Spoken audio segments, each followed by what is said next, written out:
Bismillahirrahmanirrahim. Honorable subscribers throughout the world, my friends, followers,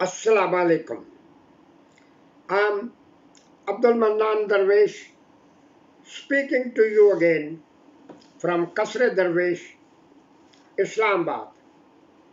How are you? Welcome once again. Bismillahirrahmanirrahim. Iqra bismi rabbikal ladzi khalaq. Khalaqal insana min alaq. Iqra wa rabbukal akramul ladzi allama bil qalami allamal insana ma lam ya'lam. Sadaqallahul azim.